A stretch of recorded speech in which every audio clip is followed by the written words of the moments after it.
guys, so I wanted to go over a hardware implementation of DES that I've been working on maybe for about 2 weeks now, and it was a fun project to do, to be honest. And yeah, let's just get straight into it. And I'm hoping, right, as well, this is by no means, I think, a beginner-friendly video. I don't think I'll be making too many of those in the future, but I'll try my best to explain it anyways, at least give you a high-level overview, but I think it really does help if you understand a lot of the technical details.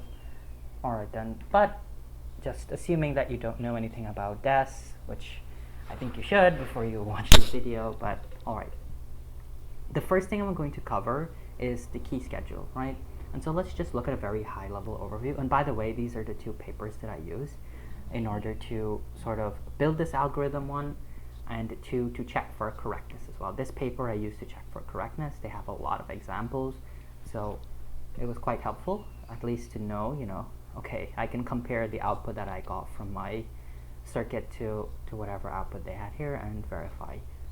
So that was quite helpful. And this one as well. They more or less have the same information, but I found that this one, the diagrams in this one made things a lot easier to follow as well. Oh, and there's also a lecture series by Christopher Parr, which is really good. I'd highly recommend anybody to go watch the 24 video series he has on YouTube on cryptography. Very good. And so this would fall under his portion on symmetric cryptography. So yeah, let's get into it then. So starting with the key schedule, right? So you come in with 64 bits for your key, and then you do what they call PC1, or permuted choice 1. So let me show you what that looks like in our diagram here, or circuit. So let me come up here. Okay, I don't want to zoom in too much because I kind of still want to give you sort of an overview of what's going on, but this is the key here, right? And this key was chosen from this first paper. And so where is it? They gave us the ciphertext, which I'm using, the plain text rather, and the key was defined somewhere. Here it is. Yeah, this is the key that we're using. All right, so I loaded the key here. And then this is PC1, right? It's just cross wiring. It's nothing too complicated, really. You do have to be careful and meticulous, and it is time consuming, but there's nothing complicated going on here. It's just some permutation matrix, and you're doing cross wirings, right? So they call this PC1. The interesting thing, though, is that you're actually dropping 8 bits off of the original 64. And so DES, or DES, is not actually a 64-bit cipher, right? It's a 56-bit cipher, which is one of the reasons, or it lends to the fact that it's not secure anymore. Triple DES is secure, but normal DES not so secure.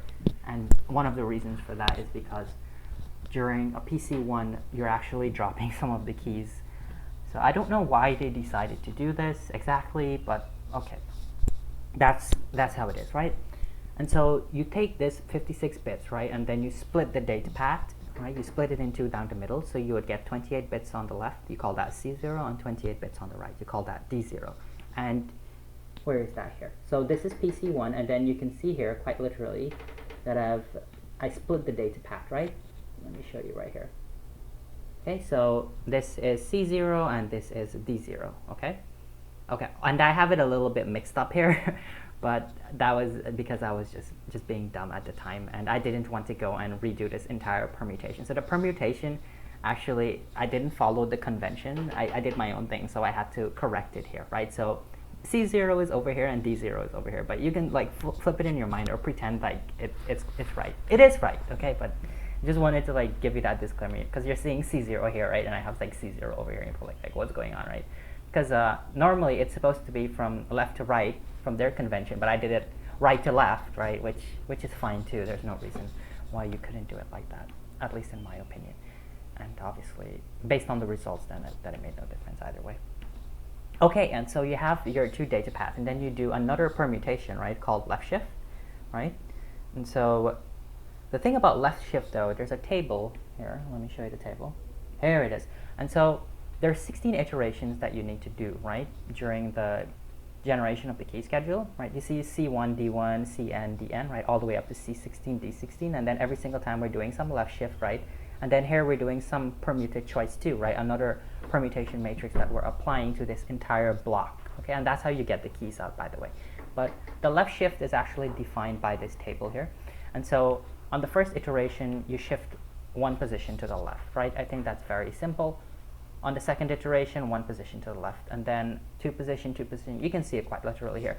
The important thing, though, I think to realize is, okay, notice how we've got 1, 2, right? 3 and 4. Only 4 single shifts, right? But we've got 12 double shifts. And so if you think about this carefully, you have a total of 28 rotations that's happening from start to finish, right? So if you imagine you had a bit in position 1, right? And you shifted it 28 times to the left, right? And every single time it's shifting to the left, it's obviously wrapping around. Where will that bit end up? It's going to end up right where it started, right? And so there's an interesting fact here that C0 is actually equal to C16 and D0 is equal to D16. And you can check that for yourself. Actually, I'll show you right here. See, like D0, right, is this bit here. We'll just remember it by the 4 1s at the end and the 0 1 0 1. And then if you look at D16, right, there you go, it's the same thing. So pretty neat stuff. Okay, so let's go back here. So that's how that's being done. So where am I? Right, so this is what the cross wiring looks like for the left shift 1, and then obviously I just abstracted it into this little box here, right? So this is left shift 1, this one's left shift 2, right? And notice then, every single time, let me show you where the PC, the permitted choice comes in. Here it is, right? So this is the permitted choice 2. So this is what it looks like in expanded form. Again, it's just a cross wiring, it's just permutation, nothing fancy going on there. And then I abstract it into a box, and then you permute the entire data path, right? So you can see here then that you do the left shift on the 28 bits on the left, you do the same left shift on the 28 bits on the right, for instance, and then you take the entire data path and you permute it, right? And you get K1. And then you just continue doing this until you reach K16. And so that's how we generate K1 through K16. And then obviously I put it into a box here. Okay, so I think that's fairly simple how the key schedule works. I think it's important you understand the key schedule before. A lot of the times I notice when this is being taught, they just start straight away with the FISL structure, which is fine as well. But at least I found during the time that when I was learning it that way, I found it very confusing because I didn't understand where the key was coming from or what it even meant in context. And obviously later on, it does come up, but at the time I just thought it would have been helpful if they started with the key schedule and then showed us the rest. So let me show you what DES looks like normally. Okay, so you start with some input, right? And the input we're using here from this example is, I don't quite recall where, here it is, right? So this is the input we're using in hex, right? This is the hexadecimal input. So you put in your input, here we are. You put in your input here, right? And then it goes through what's called the initial permutation, right? So again, it's just a permutation matrix. So let me just walk you through again how this is going. I don't know where, because it's so scattered, right? And I had to do this all on the main as well because of some design choices that I made, which were poor or maybe not so poor. I'll let you be the judges. I'm just glad it works. I don't really care if this is like the most scuffed implementation of this there's probably ever been. But okay, so we've got the plain text that's coming in here, and then we've got the initial permutation. And the initial permutation, by the way, again, I'll leave the link to these papers inside of the description. You can come and read them for yourself. But it's all defined here, right? The permutation matrix is defined here, and it's just cross-wiring. It's not rocket science, right? So you do the initial permutation, and you get your output here, right? And so let's come in back here. And so again, what we do is we split the permuted input, right? Split the data path down the middle. So we've got 32 bits, we call that L0, and we've got 32 bits, we call that R0, right? And now pay close attention here. Notice, right, that R0 is coming down, it's coming down, it's coming down, and then it's just coming here, right? So L1 is quite literally just R0, okay? And this is an interesting thing about DES, right? Is that you're just copying over this value here, and that's obviously important as well for decryption. Okay. And then we also see that the right side, right, R0 is going into some f function, okay, interesting. And then the f function is also taking in this key that we were talking about, right? And so when I first saw this diagram, I was very confused. I was like, what does this K1 mean? What does this Ki mean? And where's that coming from?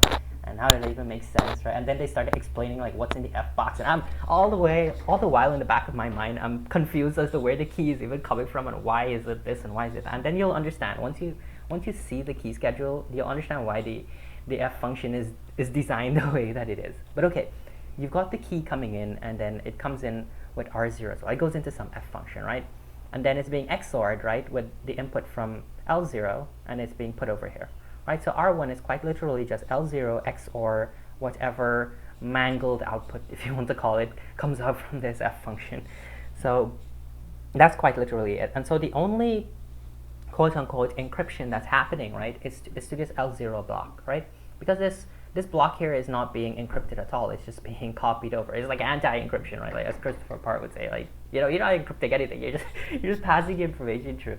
But here you're actually doing the encryption. So this is the part that's being encrypted always, right? And here it's just being copied over. Okay. So let's get into that. And I'm just going to cover one round, right? And so that's what happens on one round. So this bit here is what's called a Feistel structure. So up to this part here is called a Feistel structure. And then you use that, right, as the input into the next round, okay? And you'll notice then that it's the same pattern again that repeats itself all the way up to L16, right? And then you have some permutation matrix and then something, right? And we'll go over that in a bit as well. But let's get into the gory details of what's actually happening here inside of this Feistel structure. So let's see.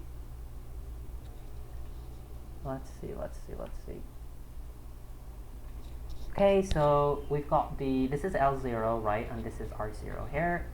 And I'm feeding it into here. And I did have to build a control unit as well because it was getting really, really out of hand. So, okay. But you understand in general what's actually going on here. Now we need to talk about what's this F function here, right? So let's talk about the F function. So inside of the F function, I don't know if they go in detail here. Maybe they have like a nice diagram. I can just show you what the F function looks like. Oh, lovely, lovely. Here it is.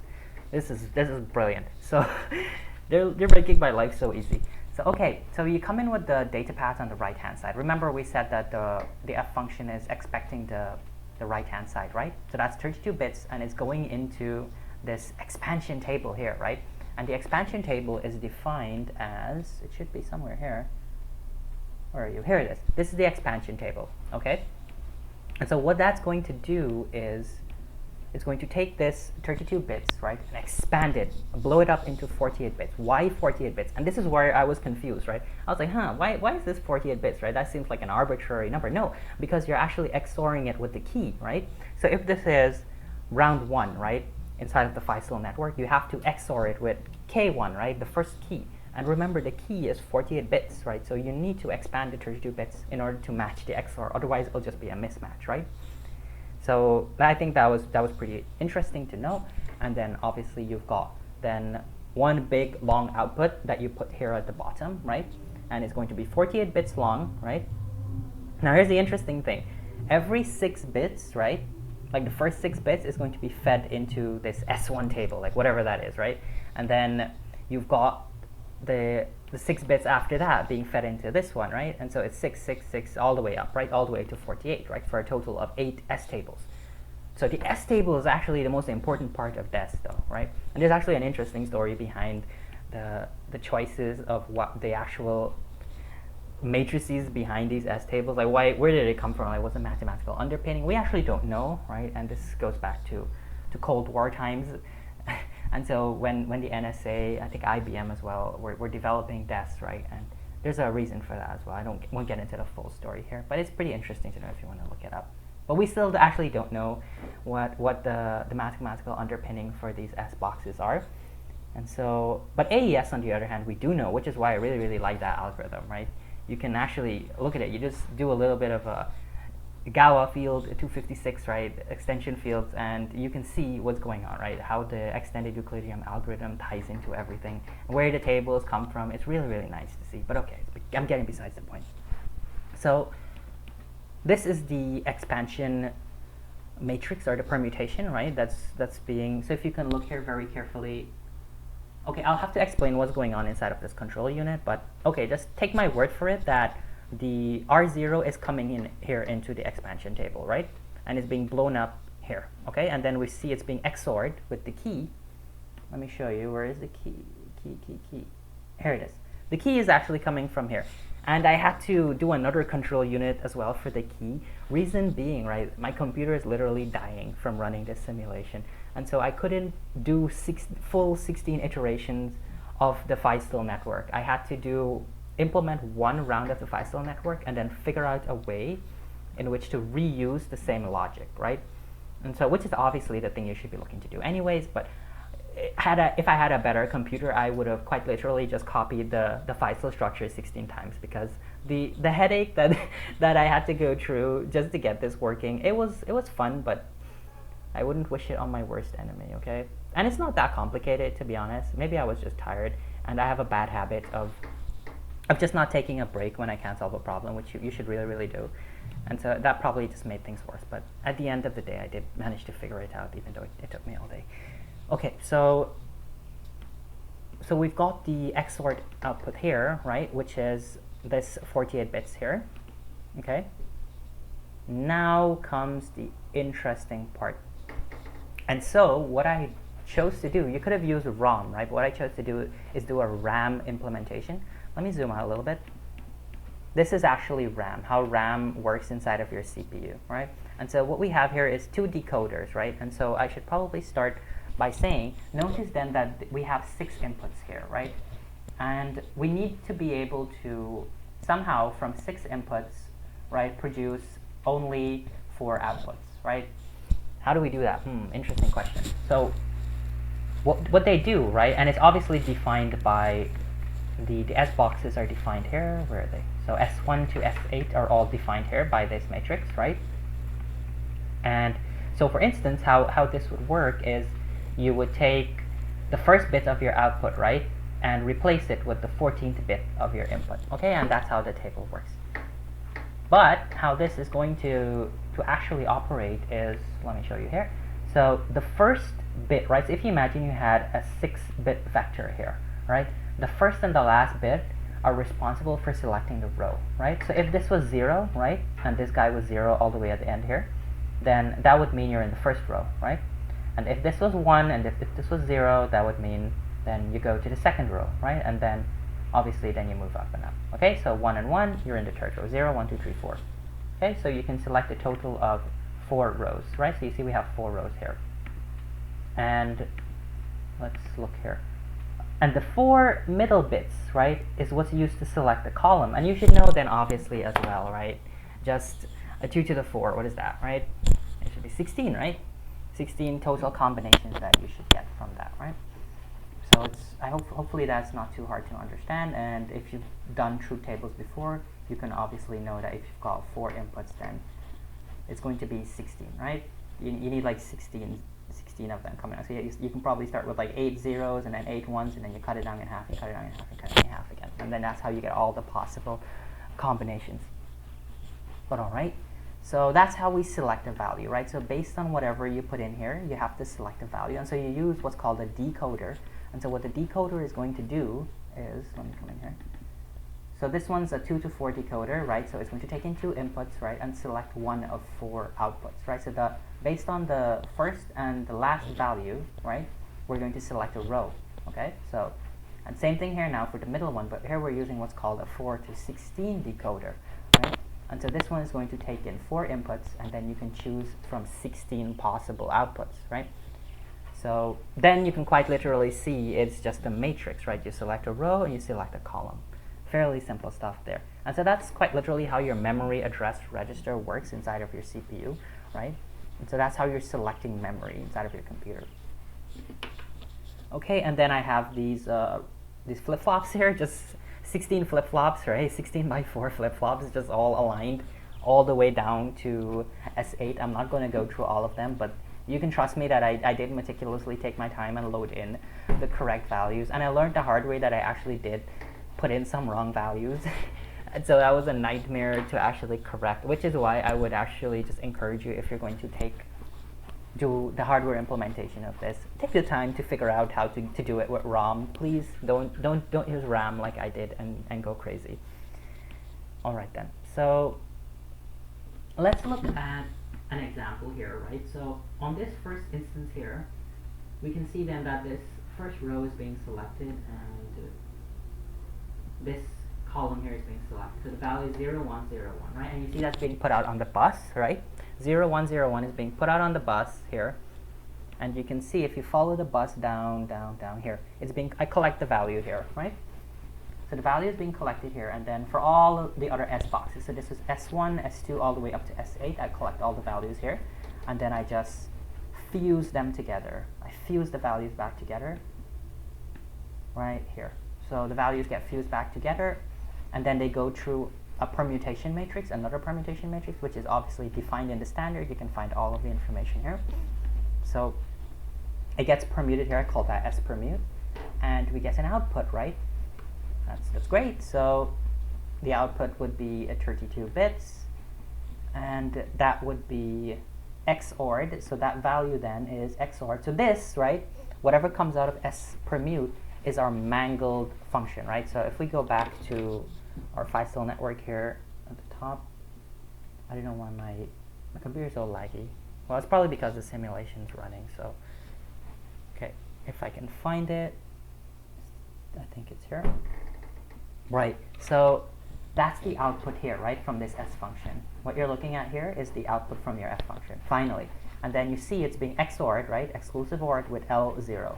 So L0 is coming in from here and is being XORed, right? And then that value is being put into a bus here on R1, and it's being sent up somewhere, right? So where is it being sent? It's actually being sent all the way into the control unit. And so now I need to take some time to explain the design choices behind the control unit, and you'll see what's going on. And then finally, we're going to do an encryption example, and then we'll do a decryption, and we'll call it quits after that. We've got a lot of work to do. We've got an assignment I haven't even started. I don't know why I like procrastinating so much. Anyways, I just think there's like so many other fun things I could be doing with my time. But all right. So this is expecting, right? Let's look at the box first, and then we'll get into the box. So it's expecting R0 and it's expecting L0, right? So that's our initial input value. So this box, let's call it, our control unit is expecting our initial value, and then it's taking in Ri as well, right? So that's pretty interesting to know. And then it's sending out something called expansion, and then it's sending out something called XOR function. Interesting. This is just an indicator to let me know when we've finished all 16 rounds, and this is the final output here, right? And you'll see that we have to do a final permutation on the output as well. So let's go into this box, into this control unit. All right, and so the control unit is quite literally just a ring counter, and your CPU's control unit is actually implemented very similar to this as well, right? So for instance, you're in the fetch, decode, execute cycle, maybe on the first 3 or 4, depending on how you designed your architecture. You do fetching, and then, you know, you do decoding, right? Where you put it into a decoder. We just explained what a decoder is, and you select some operation, and then you execute the operation maybe in the last few rounds, and then you repeat fetch, decode, execute, fetch, decode, execute. Okay. So remember, we said that we're sending in R0, we're sending in L0. That's the initial state, right? And you can see that's being selected down this line here. Oh, and by the way, this is all synced to the clock, right? So it's a shift register. So every single time the clock pulses, the register is going to move over to the next value, move over to the next value. So that's how we're selecting the rounds, right? So, okay, and then we've got Ri. Notice how Ri is already being computed here, right? So pay close attention here now, and this is where I'm hoping like you know a little bit of stuff, because it's going to be hard to follow this if you don't know a little bit of digital logic at the very least. So this is called a tri-state enabler, right? And so it's only going to allow the data to pass in from here when this line is on, right? And so R0 goes onto the bus, and where is R0 going, right? R0 is going to our expansion, right? So remember when I told you to trust me that R0 was being fed into the expansion table? That's where it's coming from, right? It's coming from here, right? It's coming from this bus right here. This bus is what's sending these values out, right? So R0 is being sent into the expansion table, okay? And then L0 is being sent to the XOR function. Remember, right, all the way at the bottom we had to XOR the 2 values finally. We had to XOR the output from the F function to L0. So that's where it's getting the XOR value from, right? That's where it's getting L0 from. L0 is coming from here. And at the same time, right, all of this is happening. Remember, this is like one whole deterministic function. R1 is already being computed, right? Remember I showed you at the bottom R1 was computed and it was being fed into this control unit. So this is where it ends up, right? And R1, right, comes into this register here. Which register is it coming? Oh yeah, so it comes into this register here, this first R1 register, and it's being set, right? So we have write enable on, so it's also listening to this line, so it's being set. And L0, remember we said that L1 rather is just being copied over from R0. Remember when I showed you in the FISO structure, this value over here was just being copied over to L1, so here we're just copying it over, right? And then we clock through. And then we do the same thing, R2, R3, all the way up to R16. So let me go over back into main and show you, oh, and there is one more thing I need to cover my bases here, and it's with the key schedule.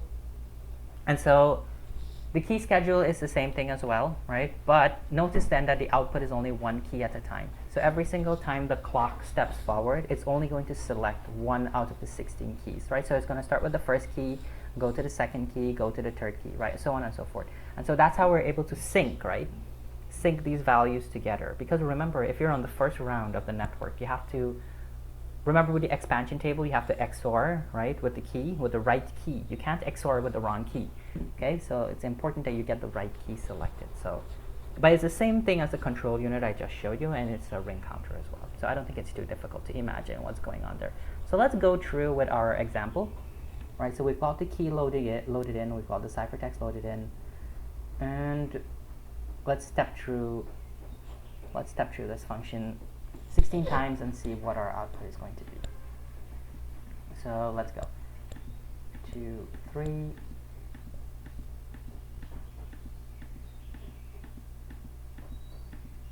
There we go. So here we are on the final permutation, right? And we can see here, right? Oh, by the way, so the output comes in here, right? So what you need to do, right, after you've got the R16 and L16, right, you reverse them, you switch the ordering, right? So if you had L16 here and R16 here, this is now, right, R16 is here. You can quite literally see it here, right? R16 is here and L16 is over here, right? We reverse the order and then we put it through what's called a final permutation matrix. Again, the matrix is defined in the standard. You can quite easily look that up. And this, right, this is our ciphertext here. And we can confirm this, right? Let's go into this guy here. Scroll down on the bottom somewhere. Here we go. This is what we're supposed to get, right? So 85E8, we can come and see 85E8, right? 1354, 1354, F0AB, F0AB, 405, 405. There we go. So that's great, right? It works. So now let's go through decryption. So how does decryption work in DES, right? So decryption is quite literally the same thing, and there's a proof for this as well. I won't be going into the mathematical proof. I'm not trying to make this video absurdly long, and it's not hard to do the mathematical proof as well. I don't know if they covered it in this paper. It's quite literally right here. So if you want to come and read through this paper, you can quite literally follow what's going on. But all you need to do in order to decrypt, right, is just to reverse the keys. Right? Reverse the order of the keys. And so on the first round of decryption, right, you use the last key. The last key is going to undo the first round. And you reverse the order, right? And you come up all the way. So hopefully that's not too difficult to understand. And if you're already aware of how DES functions, then okay, it's not too hard to see. And you'll see how I managed to reverse the key as well. So let's do that. Let's reset the simulation. Let's reset this simulation here. And let's put in, this was what we had here as I'll just copy it from here. What the encrypted text was, and then I'll put it in here. So let's reset this value. Okay, so it's going to take a while to load because we've got a potato PC. So we reset this simulation. It's taking a while. Okay. So this looks right. Yeah, this looks right. Now what we need to do is set this key schedule down here. So I've got two modes, right? I've got encryption mode and I've got decryption mode. And notice then that, right, that K16, right, is being fed in as K1, right, into our key stream. K15 is fed in as K2. And so we've effectively reversed the order, right, in which the keys are going to be applied to the respective rounds. And so what we're going to do is we're going to come in here. Oh, you'll get a chance to see. You'll see that it's quite literally the same thing as well. So we'll enable the key stream shift. I probably should have set like a universal something to control it from the outside, but it's fine. So we set this on, and so that's the key enabled. Oh, and I do also need to enable the line. Almost forgot that for a second there. So you come here and you enable this line. So I've got another tri-state enabler here, right? So it's going to let that value onto the bus, right? And now we're going to come up here to our control unit, and we're going to set the first value back as well. Enable this here, and now let's go back to main. And now, after we step through this, right, 16 times now, once we reach the 16th round, we should be able to see our original ciphertext back out. So let's see if it works fine, which I know it works fine because I've already tested it. But let's just do it. Right. Let's wait for our light to come on. There we go. Ha! There we go, right? And this is the plain text, right? And let me just confirm with you that that's a plain text. Let's come on back at the top here. And the plain text in hex was here, right? 0, 1, 2, 3, 4, 5, 6, 7, 8, 9, A, B, C, D, E, F. 0, 1, 2, 3, 4, 5, 6, 7, 8, 9, A, B, C, D, E, and F. So there you go. That's the hardware implementation for this. It was a really fun project. I think I'll work on AES later on. I've got a lot of other projects that I need to get working on, but this was a fun one. And studying cryptography this semester was quite fun as well. Particularly, my favorite though is asymmetric cryptography. It's a lot of fun there. So yeah, especially with the mathematics around RSA and things like that. But all right. So, oh, and some side notes on DES as well. So this regular DES is actually not secure, right? And I've already told you about how the key is shorter. Like, what was it, 56-bit key, pretty short, right? And so there's actually specialized hardware that people have been able to build to actually break DES pretty cheaply as well, right? So it became unsecure. And so what they did is they extended its life by doing what's called triple DES. And so what triple DES does is that instead of you're encrypting one time, right, you're taking this output here, right, and then you're feeding it into the system again. You're encrypting again, and then you're taking that output and you're feeding it into the system again, right? And I think you vary the keys once. I don't recall exactly where you vary the keys, but you have two separate keys, I think, and two of them are the same. So yeah, and that's triple DES, and it's a lot more secure than regular DES. But of course, if you're going to be doing any sort of encryption, I would recommend, and you have to use symmetric cryptography, and you'd like to use symmetric cryptography, you should go ahead and use AES, right? Oh, and the diffusion part from DES obviously comes from all of these permutations, right? If you notice during the key schedule, how it was just a whole set of permutations, right? So the actual key schedule is just some permutation from the original key that we put in, right? That provides diffusion, right, from Claude Shannon. And confusion comes from the S boxes, right? That's where you get confusion. It's a lookup table. So anytime you see something like that, you know it's confusion, and anytime you see permutation, you know it's diffusion. And DES actually has very strong diffusion properties, right? Because I made like a small mistake somewhere, right? And the output was just so far gone from what it should have been. I was like, wow, that's some pretty decent diffusion going on there, right? Because that looks nothing like what it's supposed to be. So, okay, I think I'll wrap this up here now. But hopefully you guys, you know, enjoyed this one and, you know, inspired to maybe try to attempt something similar yourself. So, yeah, peace.